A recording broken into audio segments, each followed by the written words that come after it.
Alhamdulillahirabbil alamin. Wassalatu wassalamu ala asyrafil anbiya'i wal mursalin wa ala alihi wa ashabihi ajma'in. Allahumma shalli ala sayyidina Muhammad wa ala ali sayyidina Muhammad. Tiada kata yang patut diucapkan oleh mereka yang mengaku cinta kepada Allah, melainkan pikiran mereka, hati mereka, jiwa mereka, nafsu mereka senantiasa berzikir kepada Allah Subhanahu wa Ta'ala. Sebab dengan berzikir kepada Allah, hati kita akan semakin tentram, akal kita akan semakin sehat, jiwa kita akan semakin sehat, yang insya Allah akan memberikan satu faedah yang luar biasa kepada diri kita, yaitu kita dapat melakukan sebuah kebaikan dengan penuh kebahagiaan. Sebagaimana iman itu bukanlah yang mengikat seorang hamba, akan tetapi iman itu adalah sebuah kenikmatan yang kemudian mereka rasakan apabila mereka memahami hakikat keimanan itu sendiri. Salawat dan salam tak lupa tercurahkan kepada baginda Rasulullah Sallallahu Alaihi Wasallam yang telah berjuang menyebarkan Islam hingga titik darah penghabisan, yang telah mengubah dari era jahiliyah menuju era yang penuh dengan pendidikan, dari era yang tidak beradab menuju era yang beradab, dari pribadi yang tidak bermoral menuju pribadi yang bermoral, dari pribadi yang tidak mengenal Tuhan menuju pribadi yang mengenal Tuhan. Subhanallah walhamdulillah wa la ilaha illallah wallahu akbar. Untuk mengawali majelis ini, sama-sama kita awali dengan membaca Quran surah Ar-Rahman. Semoga Allah berkahi majelis tersebut. Allah hadirkan para malaikat yang kemudian akan mencatat bahwa kita sedang melakukan sebuah amal kebaikan yang insya Allah akan menjadi manfaat ketika kita pulang ke hadapan Allah Subhanahu wa Ta'ala.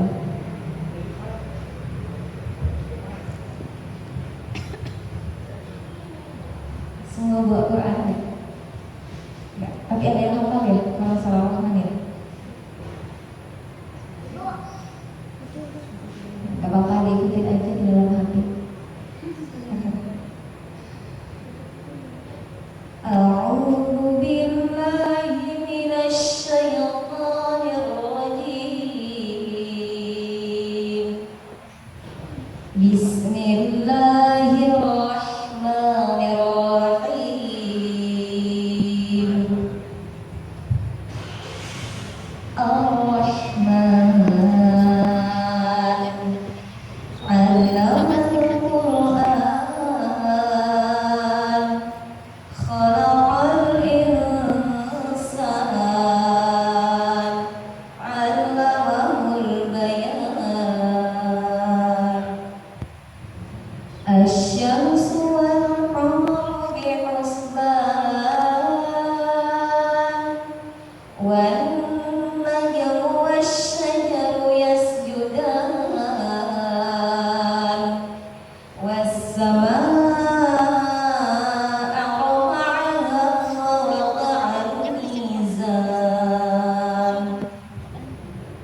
alla taghaw fil mizan, wa aqimul wazna bil qisti wa la tukhsirul mizan, wal arda wada'aha lil anam, fiha fakihatun wan nakhlu dhatul akmam.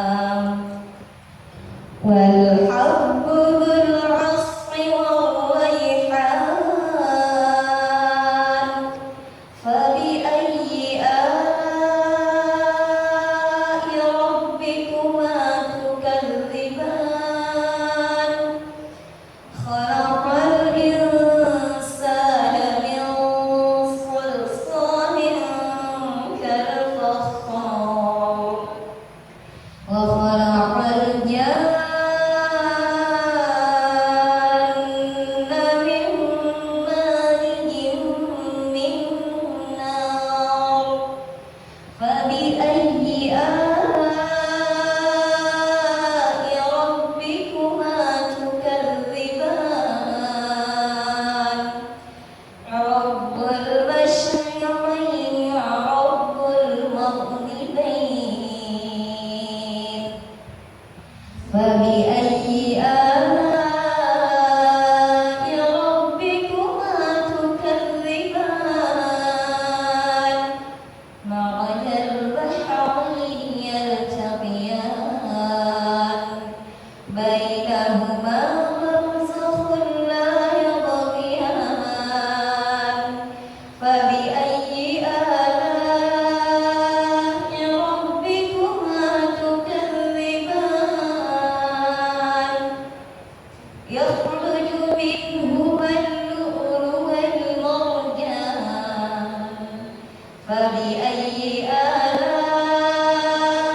ربكما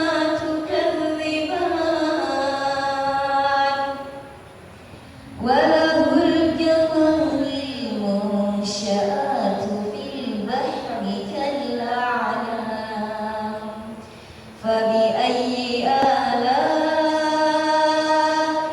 ربكما تكذبان كل من عليها فان ويبقى وجه ربك ذو الجلال والإكرام فبأي آلاء ربكما تكذبان يسأله من في السماوات والأرض كل يوم هو في شأن فبأي آلاء ربكما تكذبان سنفرغ لكم أيها الثقلان فبأي آلاء ربكما تكذبان يا معشر الجن والإنس إن استطعتم أن تنفذوا من أقطار السماوات والأرض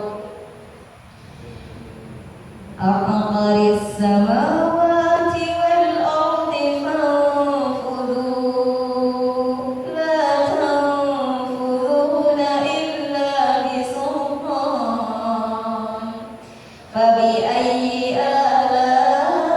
آلاء ربكما تكذبان يرسل عليكما شواظ من نار ونحاس فلا تنتصران فبأي آلاء ربكما تكذبان فإذا انشقت السماء فكانت وردة كالدهان فبأي آلاء ربكما تكذبان فيومئذ لا يسأل عن ذنبه إنس ولا جان فبأي آلاء ربكما تكذبان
فبأي آلاء ربكما تكذبان تبارك اسم ربك ذي الجلال والإكرام.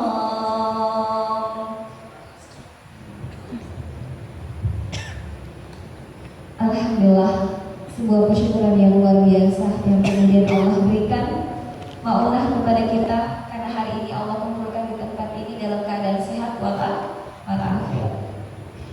Hari ini kita sedang berkumpul di tempat yang lain, ada juga yang sedang berkumpul. Akan tetapi sebuah kenikmatan yang patut kita syukuri karena hari ini kita dikumpulkan dalam satu majelis ilmu.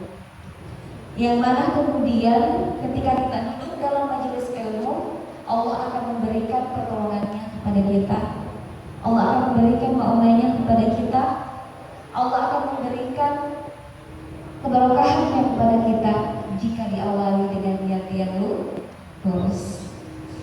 Baiklah, ukhti fillah yang insyaallah Allah muliakan. Minggu kemarin kita membahas tentang Quran surah Al-Alaq ayat pertama, Iqra bismi rabbikal ladzi khalaq. Sebagaimana yang disebutkan minggu kemarin bahwasanya surah Al-Alaq terdapat 3 jawaban. Yang pertama adalah apa yang kita tidak ketahui menjadi kita ketahui. Setelah kita ketahui, akhirnya kita pahami. Setelah kita pahami, kemudian kita laksanakan. Sesuai janji minggu kemarin bahwa hari ini kita akan membahas tentang masalah fikih.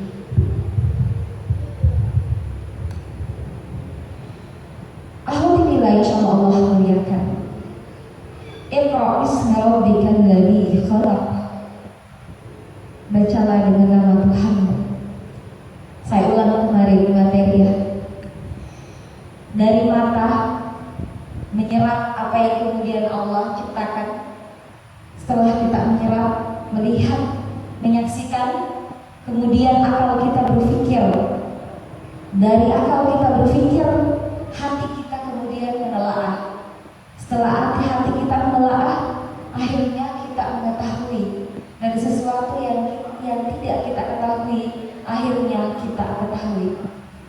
Dari sesuatu yang tidak bergerak, akhirnya bergerak menuju Allah Subhanahu wa Ta'ala. Berarti Iqra bukan hanya sekedar membaca, akan tetapi memahami apa-apa yang kemudian Allah ciptakan, sehingga dari apa yang kita lihat, apa yang kita saksikan dapat menambah keimanan kita kepada Allah Subhanahu wa Ta'ala. Imam Al-Ghazali menuturkan dalam sebuah kitabnya, beliau mengatakan yang paling utama yang harus dimiliki oleh manusia adalah aqobatul ilmi, adalah ilmu. Enggak ada yang langsung melakukan ibadah baru kemudian ilmu. Pasti diilmuin dulu baru ibadah. Kalau kita ingin ibadah kita benar, berarti kita harus cari caranya bagaimana beribadah dengan benar kepada Allah Subhanahu wa Ta'ala. Sama dengan kita buat kue. Kita buat kue salah adonan, salah jadi, hasilnya bakalan tak bagus. Kita pengen buat donat, tapi adonannya roti yang lain, jadinya donat atau roti? Atau kita campurin bumbu yang lain, bumbu garam atau apa ya? Yang biasa kita masak daging. Kita masak daging, kita campurin di donat, kira-kira jadinya kayak apa nanti? Pasti nggak bakalan jadi, berantakan tuh jadinya. Ibadah yang kemudian tidak didasari ilmu pasti akan berantakan. Ketika berantakan, apa yang akan terjadi? Ibadah kita diterima apa enggak sama Allah? Enggak diterima sama Allah karena kita enggak ilmuin ibadah tersebut. Lalu bagaimana kemudian orang yang tidak mengetahui? Beda halnya orang yang tidak mengetahui jika tidak ada berita kebenaran datang kepadanya. Tidak ada guru, tidak ada alim ulama, tidak ada ustaz, tidak ada ustazah, itu beda lagi hukumnya. Akan tetapi kita yang kemudian ditakdirkan hidup di tengah-tengah kota, yang mana para alim ulama itu banyak,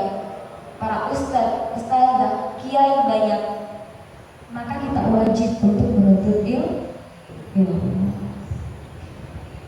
Alhamdulillah yang insyaallah muliakan. Sebab ibadah yang kemudian Allah terima adalah ibadah yang berdasarkan ilmu. Apabila tidak berdasarkan ilmu, berarti ibadah kita akan sia-sia. Kalau kita sholat, nggak tahu cara sholat yang benar gimana ibadah kita terima dengan Allah.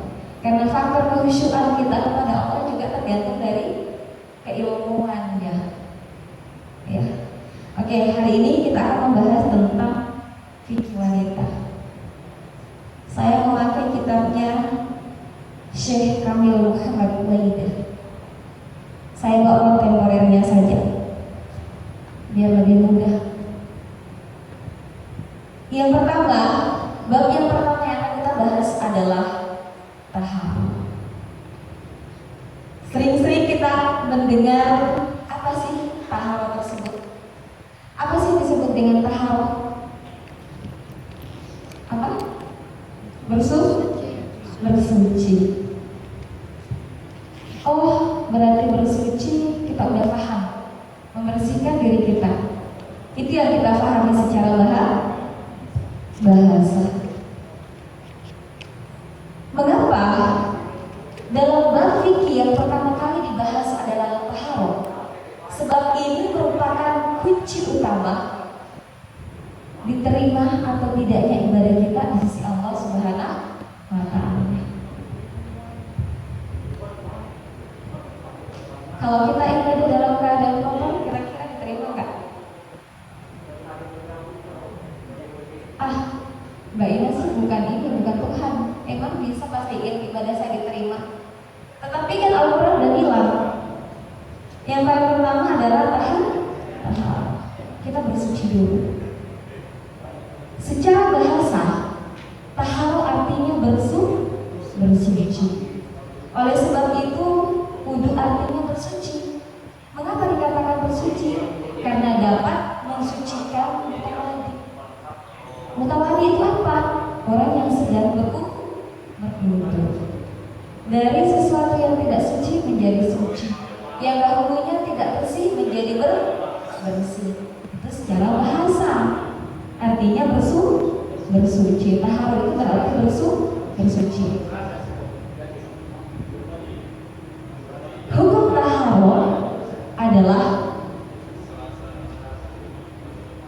mewajibkan kepada muslimah untuk membersihkan dirinya baik jasmani maupun rohaninya. Jadi bukan hanya sekedar membersihkan ketika kita wudu, kemudian kita sudah dikatakan suci, enggak. Ternyata alim ulama mendefinisikan tahammum itu ternyata dalam banget. Apakah kita hanya untuk kemudian kita sholat? Ternyata enggak. Kita harus membersihkan hati kita dulu dari sifat hasad, dari sifat dengki, iri hati, sombong, ria, dan lain sebagainya yang kemudian dapat merusak ibadah kita terhadap Allah Subhanahu wa Ta'ala. Jadi bukan hanya sekedar berwudu ya, akan tetapi membersihkan diri kita secara keseluruhan, baik jasmani maupun rohani kita. Inilah yang dikatakan dengan tahammum, bersuci. Mengapa kemudian ini merupakan syarat utama? Banyak yang datang kepada Allah ketika meninggal nanti, di hari akhir datang kepada Allah menagih janjinya Allah. Ya Allah, dulu aku sedang membangun masjid di mana-mana tuh, aku hidup, aku sering puasa Senin Kamis, salat malam gak pernah lalai, kemudian salat malam gak pernah lalai, sama aja ya malam dengan lain. Salat fardu gak pernah lalai, duha gak pernah lalai. Tapi aku mengatakan kalau kamu berdusta. Si hamba ini kaget, kok aku bilang berdusta? Ya iya, ternyata orang ini gak bersuci, karena hatinya masih diliputi penyakit hati.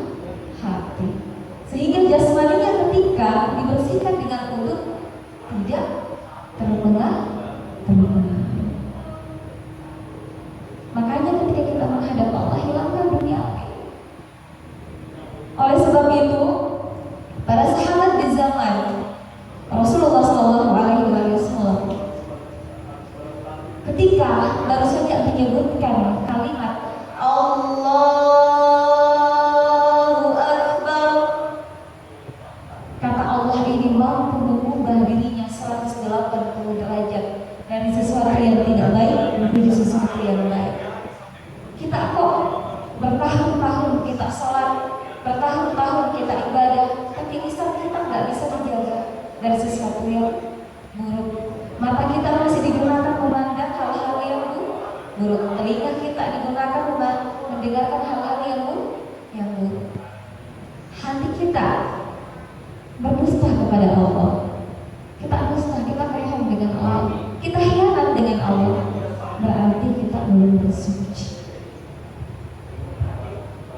Berat ikhtiar untuk mencapai iman itu enggak. Harus ada ikhtiar, ada usaha dan ada bukti. Sebagaimana Allah akan menggolongkan orang-orang yang kemudian beribadah dengan khusyuknya ke dalam golongan orang-orang yang mendapat keuntungan besar dari sisi Allah. Akan tetapi jumlahnya tidak banyak, di antara mereka sangat sedikit. Mengapa demikian? Karena orang-orang beriman itu yang mau kepada kebaikan itu nggak banyak, sedikit saja. Benar apa salah tuh? Benar. Mungkin yang duduk di sini ada yang gelisah, nggak apa-apa yang gelisah. Duduk aja dulu, ya. Kita nggak lama kok. Ngantuk aja dulu. Yang penting kita dapat pahala di sisi Allah Subhanahu Wa Taala.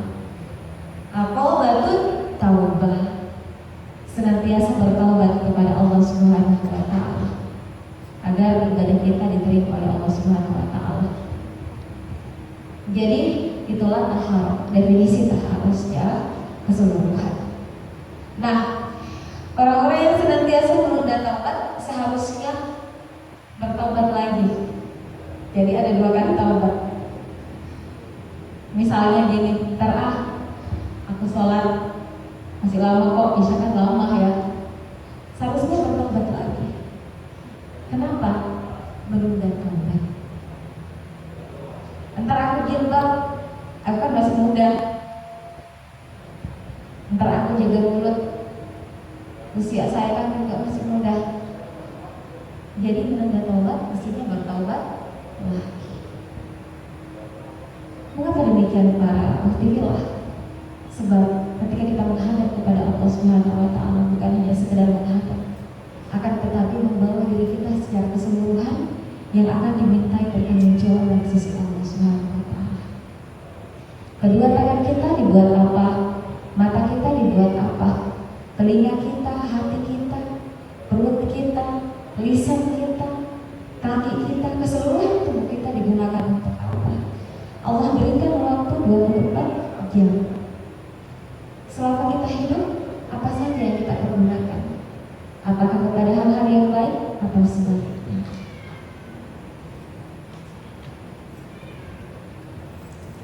Alhamdulillah, insyaallah muliakan. Jadi itu yang dimaksud dengan taharah.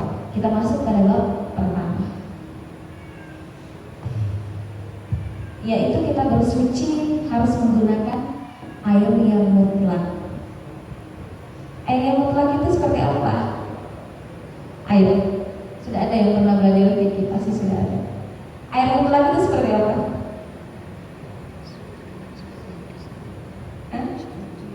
Air suci. Air suci dan mensucikan. Yang seperti apa air mutlak itu? Contohnya air mineral, kemudian air laut, air apa lagi? Air sumur, ya, air hujan, salju, ya, embun, itu juga masuk air mutlak. Air mutlak itu adalah air yang suci dan mensucikan. Yang pertama adalah air mineral. Yang kedua air laut. Yang ketiga air hujan. Nah, silakan buka surah Al-Anfal ayat 11. Dan Allah telah menurunkan kepada kalian air hujan dari langit untuk mensucikan kalian. Nah, bukan hanya sekedar mensucikan, akan tetapi memberikan obat kepada manusia. Oleh sebab itu, ketika hujan deras, nggak usah takut main hujan, karena Allah sudah sebutkan bahwa air hujan itu sebagai penawar penyakit, sebagai penyembuh yang mensucikan diri kalian dari berbagai macam hal, baik jasmani maupun rohani. Makanya kalau hujan, anak-anak yang berimus dibawa aja keluar main hujan, minta kepada Allah sambil berdoa, ginikan tangannya sambil berdoa kepada Allah, ya Allah sembuhkan saya, sembuhkan anak saya. Kalau seperti ini insya Allah sembuhkan. Yang penting hakul ya yakin. Allah udah janji kok, dijelaskan dalam Quran surah Al-Anfal. Saya tidak bacakan ayatnya, dicari aja sendiri nanti, biar kita ada usaha untuk bisa membuka Quran. Yang tadinya kita mungkin malas-malas buka Quran, hari ini saya kasih PR. Saya sengaja nggak bacakan ayatnya biar kalian yang cari, kemudian cari tafsirannya. Sebab kenapa? Ketika kita membaca Quran bukan hanya sekedar membaca, akan tetapi menelaah, memahami, kemudian mengkaji dari ayat demi ayat sehingga kita memahami apa yang kemudian tersirat dalam Al-Quran. Selanjutnya air Zam-Zam. Ini juga disebutkan dalam hadis Rawahu Ahmad. Dalam hadis riwayat Ahmad. Yang keempat, air yang berubah karena lama tidak mengalir. Itu juga air mutlak. Yang seperti apa itu? Air yang berubah karena lama tidak mengalir. Air ini disebabkan oleh tempatnya atau karena bercampur dengan sesuatu yang memang tidak bisa dipisahkan dari air itu sendiri, seperti lumut, apalagi rumput-rumput yang kemudian tumbuh di dalam air tersebut. Jadi itu mensucikan. Yang penting tidak berubah warna dan bau. Itu bisa mensucikan, tak apa-apa.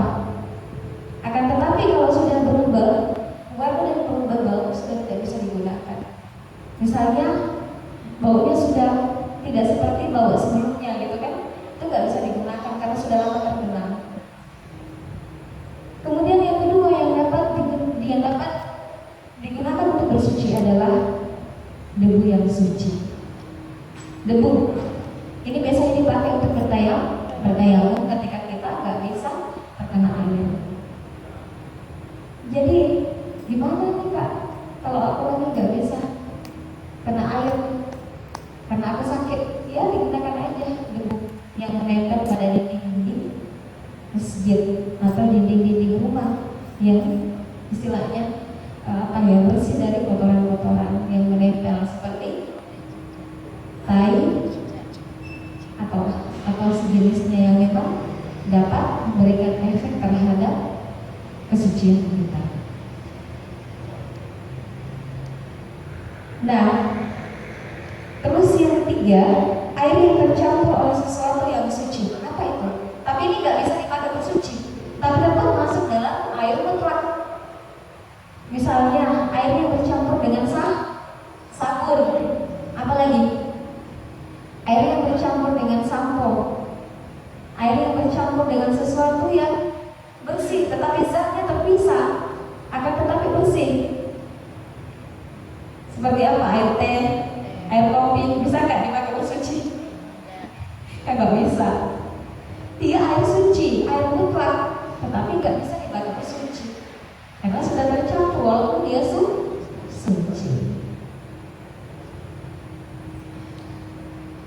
Berarti nilainya insya Allah muliakan. Mengapa? Tahara itu merupakan hal yang sangat penting. Sebab tahara ini yang menjadi penentu awalnya kita diterima di sisi Allah Subhanahu wa Ta'ala.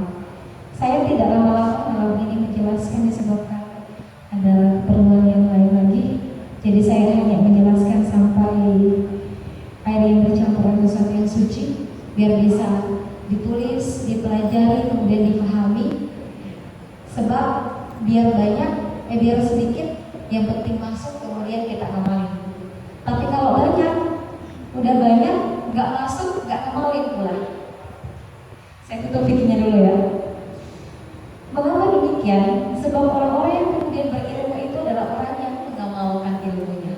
Bukan hanya sekedar memiliki ilmu, akan tetapi tidak mengamalkan apa yang dia dapatkan. Ar-Rahman, fabi'ayyi ala'i rabbikuma tukadziban. Maka nikmat Tuhanmu yang manakah yang kemudian kamu dustakan? Allah jelaskan di situ begitu banyak nikmat yang Allah kasih kepada kita, nikmat kesehatan, nikmat iman, dan nikmat yang lain. Yang mana nikmat yang Allah kasih ini yang diberikan kepada kita, kita gunakan dengan sebaik-baiknya untuk persiapan kita, bekal kita menuju Allah Subhanahu wa Ta'ala. Saya suka ngajar, saya suka isi kajian itu nggak lama-lama, sedikit saja. Tapi saya mau tanya lagi balik dengan teman-teman. Nggak usah banyak-banyak dulu malam ini. Air mutlak itu air apa? Air apa saja?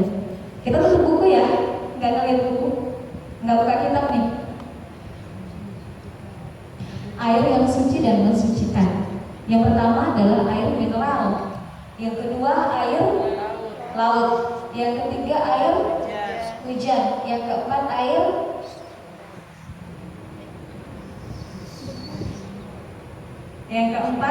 salju atau embun. Air yang bercampur dengan sesuatu yang bersih, tetapi zatnya yang berbeda, apa dapat mensucikan apa enggak? Enggak. Berarti jangan dipakai mensucikan ya. Walaupun dia masuk dalam kategori air yang mutlak. Oke. Sebelum kita lanjut, saya buka dulu sesi pertanyaan sampai di sini dulu. Baru kemudian kita lanjut lagi ke pembahasan selanjutnya. Vicky memang seperti ini menonton ya. Siap-siap ngantuk aja. Bosan karena emang belajar Vicky seperti ini. Saya pesantren itu satu hari satu malam itu duduk belajar Vicky. Kadang tidak tidur. Bahas kitab. Ustadznya bahas kitab. Ustadznya bahas kitab. Kiainya bahas kitab. Maksudnya kitab Vicky dibahas sampai kemudian kadang kita nggak tidur, tapi itu sebuah kenikmatan bagi orang-orang yang ingin dekat dengan Allah Subhanahu wa Ta'ala. Ada pertanyaan? Ya, silakan.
Nggak berlaku pun ketika kita nggak tahu ibadah. Insya Allah semuanya dapat pahala. Akan tetapi yang jadi masalah ketika kita udah tahu tapi kita nggak laksanain gitu. Ini yang menjadi pertanyaan, ini yang menjadi masalahnya. Misalkan kita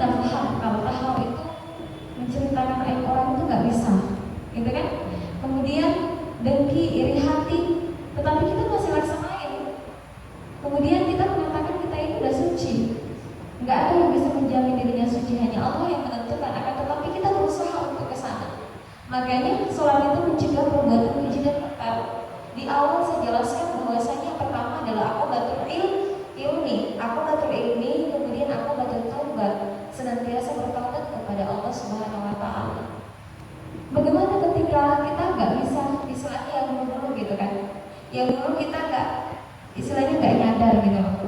Kalau kita ngelakuin kesalahan, gimana amalan-amalan kita di masa lalu?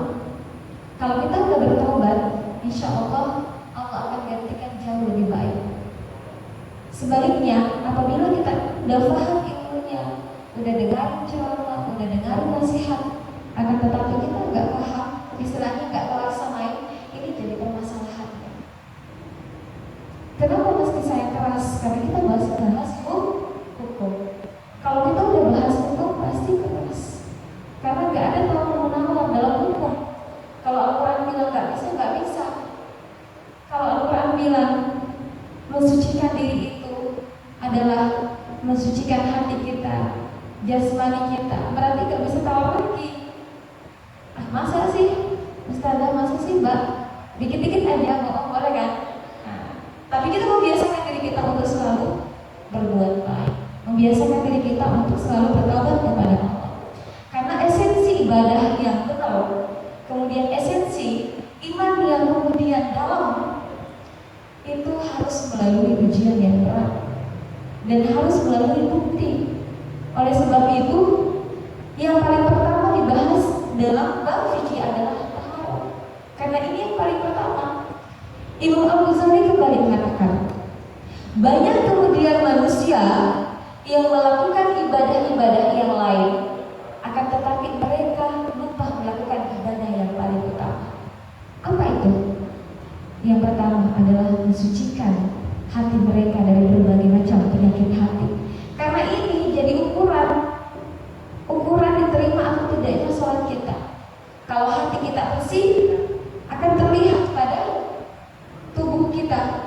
Kalau hati kita kotor, akan terlihat dari gambaran tubuh kita. Bahkan dijelaskan dalam Al-Quran, warna kulit itu mampu memberikan jawaban terhadap kedalaman hati seseorang.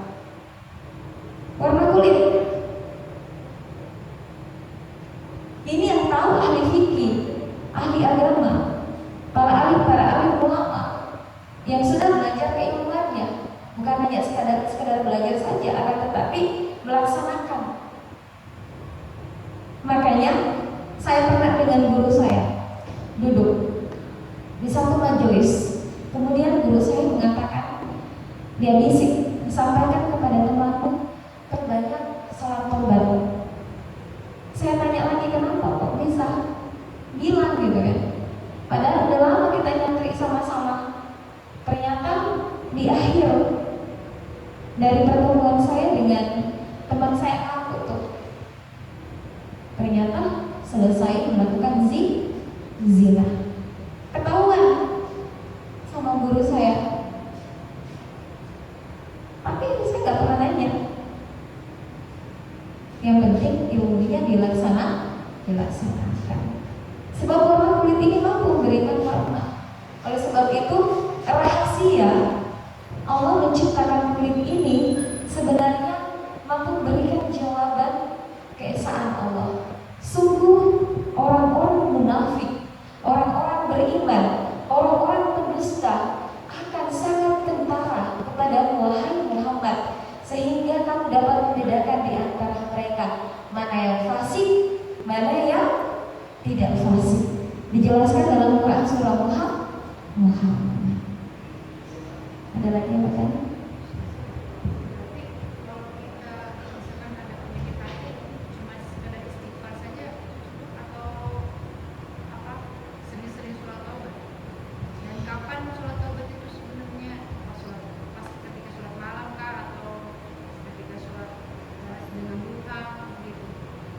Sholat taubat biasanya lebih baik dilaksanakan pada malam, ya kan?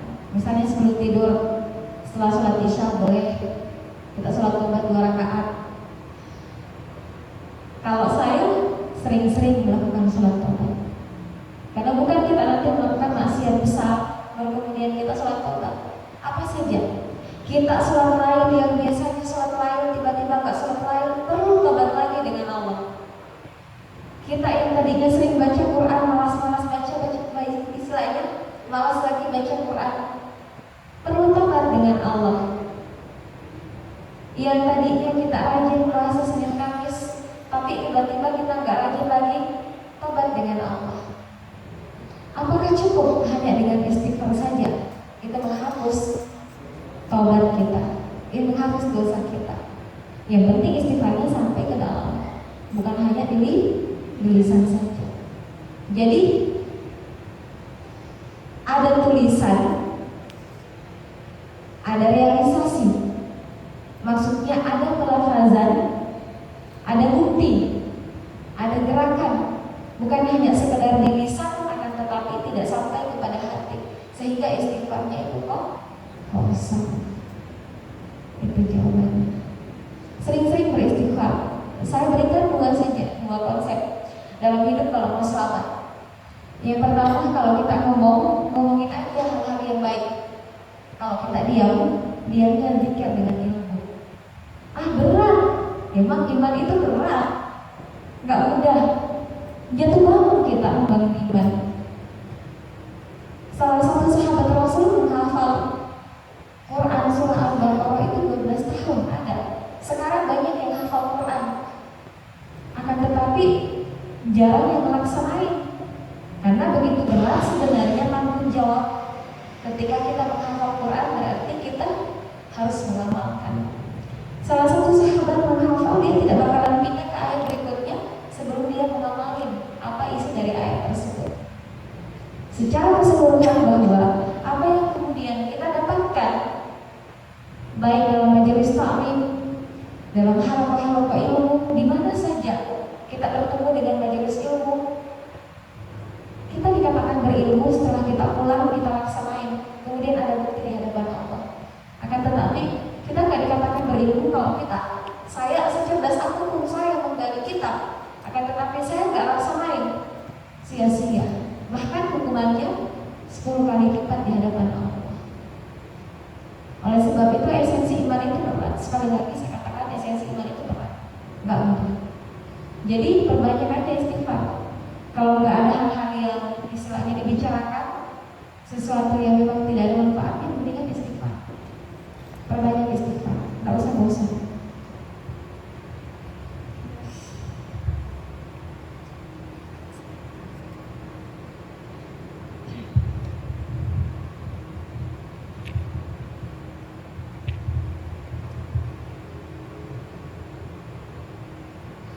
Masih ada lagi?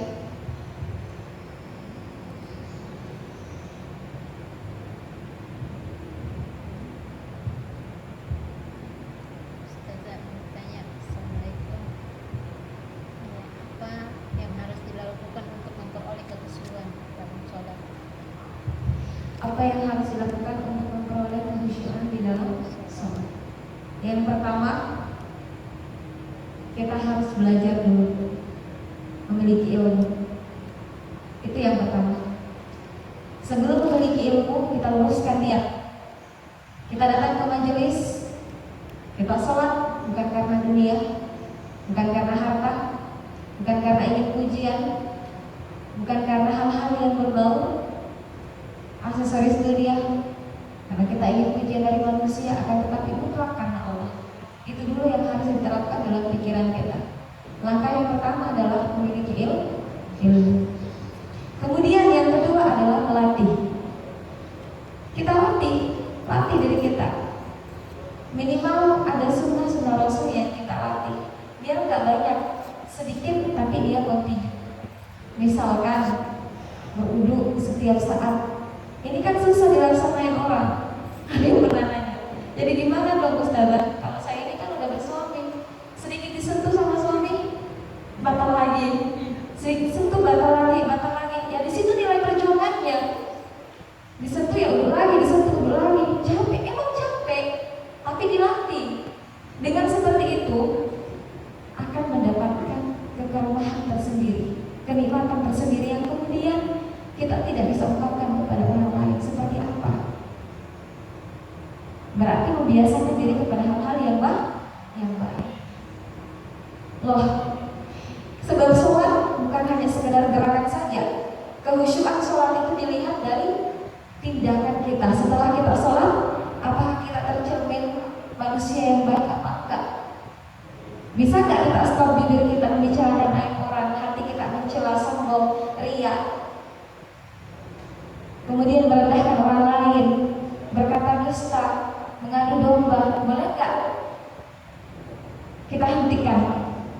Kalau belum, berarti sholat kita bisa ukur sampai di mana kekhusyukan sholat kita. Bagaimana cara melatihnya? Yang pertama, ilmu. Yang kedua, latihan. Yang ketiga, sering-sering beristighfar. Beristighfar kepada Allah Subhanahu wa Ta'ala. Mengapa kita disuruh oleh Allah untuk beristighfar? Karena ini masuk dalam kategori taubat, senantiasa bertaubat agar wudhu kita diterima oleh Allah Subhanahu wa Ta'ala. Oleh sebab itu taharat tadi sudah saya jelasin, bukan hanya sekedar membersihkan jasmani kita, akan tetapi membersihkan ruhiyah kita, membersihkan hati kita dari berbagai macam penyakit hati. Kemudian melatih kehusyukan kita, istilahnya memperoleh kehusyukan adalah gerakan sholat kita yang benar. Kita harus paham, kita kadang-kadang sholat tapi gerakannya yang keliru. Ini juga berpengaruh. Kebanyakan orang yang sholat kadang miring begini, nggak lurus semua. Seharusnya dari awal ketika takbiratul ihram itu lurus. Tapi nanti kita bahas pertemuan selanjutnya. Bagaimana ketika kita takbiratul ihram, ini juga sebenarnya menentukan gerakan sholat ini, menentukan khusyuk apa enggak. Makanya diilmukan dulu, kita pelajari. Karena kebanyakan coba lihat para ulama ada kayak buku, nggak ada yang buku kan, semuanya lurus. Karena ketika sholat nggak ada yang bengkok. Jadi kalau ada yang begini, kemudian salah nih, harus lurus, semuanya lurus. Nantilah diajar bagaimana cara sholat yang benar. Bukan berarti saya orang cerdas, enggak. Kita sama-sama belajar.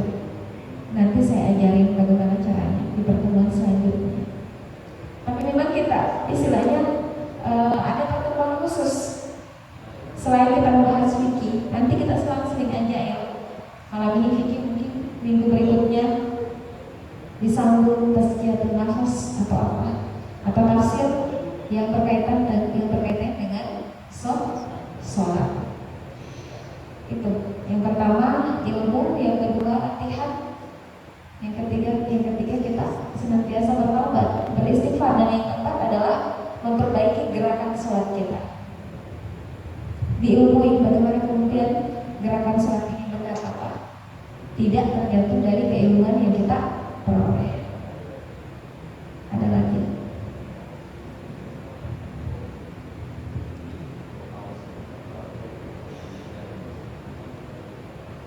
Biasakan Ustazah kalau kita sholat itu biasa terlintas lagi pikiran, aduh anakku di sana belum ini, apa ini, bisa kosong untuk anunya itu Ustazah, setengah mati. Cari musuhnya. Gimana cara saya khusyuk dengan Allah? Sholatlah seolah-olah kita melihat Allah. Sholatlah seolah-olah kita melihat Allah. Sholatlah kita senantiasa diawasi oleh Allah. Ketika kita sholat, kita seolah-olah melihat Allah, berarti kita yakin bahwa Allah sedang memantau kita. Ini juga berpengaruh, sangat berpengaruh pada kekhusyukan pikiran kita ketika kita melakukan sholat. Saya kasih rumusnya. Sebenarnya sholat itu adalah sebuah hadiah besar yang Allah berikan kepada kita. Ketika kita sholat berarti Allah sedang bercengkrama dengan kita. Allah sedang berdialog dengan kita. Apabila kita mengetahui bahwa Allah berdialog dengan kita, tentu kita tidak akan melakukan hal-hal tersebut. Luar biasa, ini waktu sholat nih, berarti Allah akan berdialog dengan saya. Ditanamkan dalam diri. Dengan cara ini kita akan terpanggil, yaitu menumbuhkan mahabbah, cinta kepada Allah, sehingga antara kita dengan Allah ada hubungan yang kuat. Akan tetapi ini berat, harus melalui ujian dulu dan latihan yang maksimal. Apabila kita nggak siap, ya nggak bisa. Kita beriman tapi kita nggak siap diuji, nggak bisa.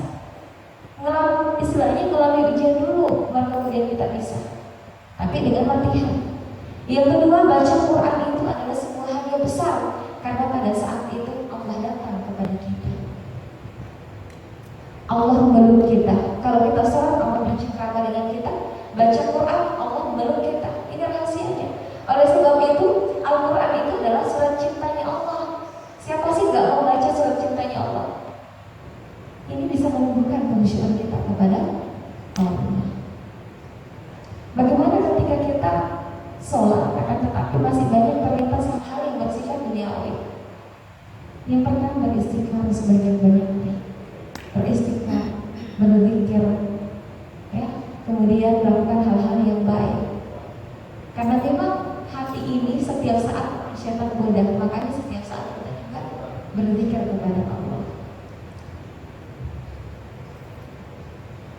Abdul Qadir Jailani itu gak pernah tidur.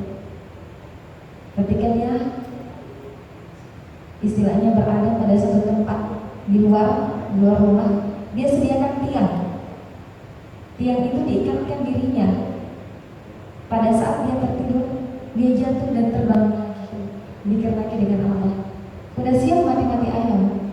Dalam artian dia gak tidur, lebih banyak ibadah kepada Allah. Rabitul Alawiyah, sholat 1000 rakaat sebelum tidur, tetapi gak usah terlalu jauh. Tapi ini contoh. Berat. Siapa lagi? Nabi Ibrahim adalah orang yang paling pertama yang memperlakukan dalam dunia dakwah. Itu rajalnya Nabi Ibrahim. Di depan orang banyak. Pada saat itu ketika ingin diturunkan ke dalam nyala api, tiba-tiba datang malaikat memberikan bantuan, membawa air, sehingga muncul doa hasbunallah wa ni'mal wakil ni'mal maula wa ni'mal nasir, atau hasbiyallah wa ni'mal wakil ni'mal maula wa ni'mal nasir. Disuruh pulang malaikatnya, pulang. Saya tidak membutuhkan bantuanmu, sebab cukuplah Allah menjadi penolongku. Mampu gak kata begitu? Ditelanjangi. Dan masih banyak yang lainnya. Para sahabat dibunuh, Ali ditikam. Ali mengatakan, bukannya aku tidak mengetahui di belakangku ada seorang pengkhianat. Aku mengetahui bahwa di belakangku ada seorang pengkhianat. Akan tetapi saksikanlah bahwa hari ini aku sudah menerima takdir Tuhan. Ini karena la ilaha illallah, karena agama. Nyawa sudah menjadi taruhannya, sehingga ketika ditikam sudah tidak merasa sakit. Berarti harus berjuang dulu. Bisa dipahami?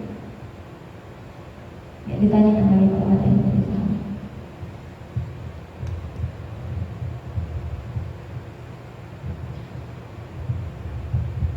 Ya. Menghilangkan dunia dalam hati kita, dalam pikiran kita. Ketika kita sholat, mesti kita buat jadwal sebenarnya dalam hidup. Dari pagi sampai malam kita ngapain? Kita banyak berzikirlah, beristighfarlah, istilahnya berinteraksi dengan Allah. Bukan nanti duduk, berdiri, berjalan, kita senantiasa menyebut nama Allah. Senantiasa hati, lisan, mata kita